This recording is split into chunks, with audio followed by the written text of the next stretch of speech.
मुख्तसर सा तारुफ ये है कि अकीदा हो, औकाफ हो, अज़ादारी हो या अहले बैत, इस 4A के ऊपर अकीदा, औकाफ, अज़ादारी, अहले बैत, इन पर कोई भी हो, कितना बड़ा भी हो, उसके खिलाफ लिखना बोलना ये मैं अपना फर्ज समझता हूं। ये मेरा मुख्तसर सा तारुफ है।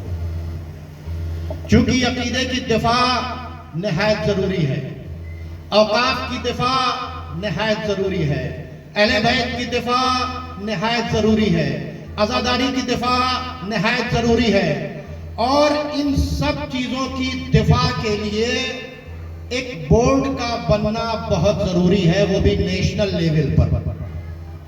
दूसरी बात यह है कि डिवीजन ऑफ वर्क होना चाहिए। इंटेलेक्चुअल बोर्ड हो, एजुकेशनल बोर्ड हो, फाइनेंशियल बोर्ड हो, लीगल बोर्ड हो। कल मेरा दिल खुश किया, मैं यहां पर आया क्यों पहले तो ये बता दें, और मेरा ताल्लुक क्या है। औकाफ की लड़ाइयां मैं लड़ रहा हूं। वसीम मुर्तद का नाम आपने सुना होगा, खुदा की बेशुमार लानत हो उस पर। उसने उत्तर प्रदेश में लूट करवाई वक्फ की, उसके खिलाफ मैंने सेंट्रल वक्फ काउंसिल की इंक्वायरी सेटअप करवाई, उसके खिलाफ डिस्ट्रिक्ट लेवल इलाहाबाद की इंक्वायरी सेटअप हुई, उसके खिलाफ माइनॉरिटीज कमीशन में जांच सेट करवाई गई, और 36 पन्ने की रिपोर्ट ये आई जिसमें पता चला कि उत्तर प्रदेश में इस शख्स ने अरबों रुपए की प्रॉपर्टी की लूट की। उसी में एक इमामबाड़ा शहर इलाहाबाद का 200 साल पुराना था। उस 200 साल पुराने इमामबाड़े को मुर्तद वसीम रिजवी, मिनिस्टर आजम खान, और जैसा कि मौलाना कल्बे जवाद साहब ने कल कहा था कि जब तक अपनी ताकतें शामिल नहीं होंगी तो कोई नुकसान नहीं पहुंचा सकता, वहां का एक बहुत ही जलील किस्म का मुतवल्ली उसमें शामिल हुआ, और मिनिस्टर, माफिया, मुतवल्ली और बिल्डर के नेक्सस से 200 साल पुराने इमामबाड़े को बुलडोज करके कमर्शियल मार्केट में चेंज कर दिया गया, और पता नहीं कौन सी टैबलेट खा के कौन सोती रही। कुछ लोग इकट्ठा हुए और इकट्ठा होने के बाद आए, शौकत साहब आप कर सकते हैं, आप आगे आइए। मैंने कहा बेहतर है, लेकिन वो ना हो कि जिस तरह से अबू सुफियान हजरत अली के पास आया था कि आप अपने हक की बात कीजिए, सवारों और प्यादों से भर दूंगा, मैं आपकी नुसरत करना चाहता हूं, तो मौलाए कायनात ने उसे डांट कर भगा दिया था कि तू कब से इस्लाम का दोस्त हो गया। इसमें एक मैसेज भी है कि गलत ताकतों को सपोर्ट नहीं करना चाहिए। ये सीरत आइम्मा मासूमीन है। दुरूद पढ़े हज़रात।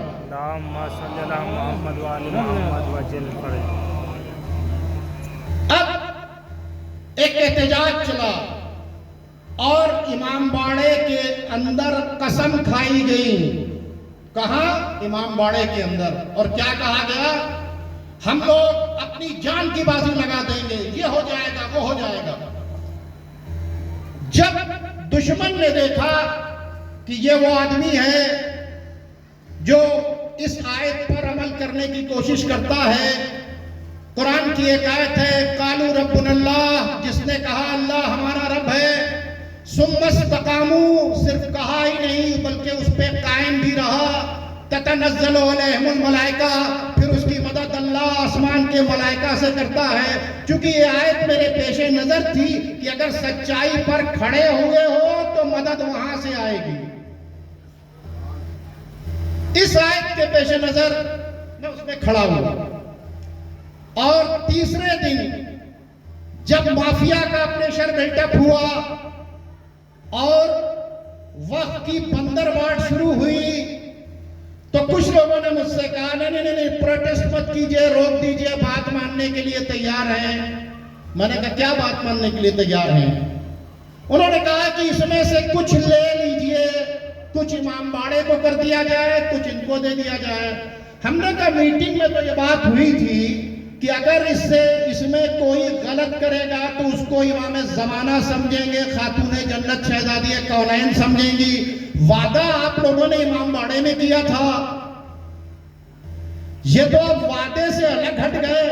तो मैंने कहा एक बात सुन लीजिए, 1 इंच भी मैं इसकी नहीं दूंगा। बात तवज्जो से सुनिएगा।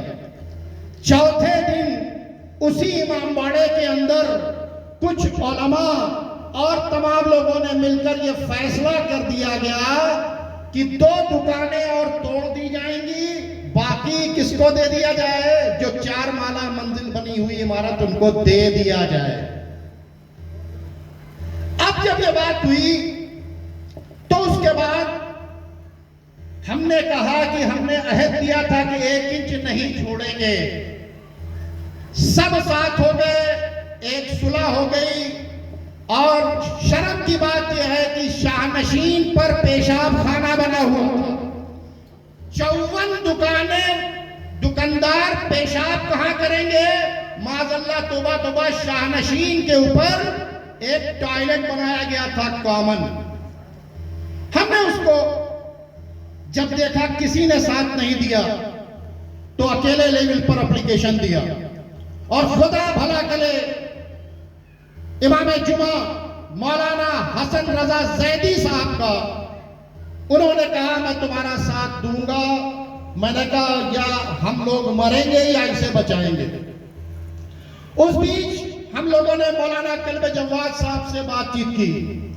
मौलाना कल्ब जवाद साहब ने कहा कि हम दामे दरामे सुखने आपके साथ खड़े हैं और अल्लाह का शुक्र है कि जो उन्होंने कहा था उन्होंने उसको पूरा भी किया। जरूर पढ़े हज़रात।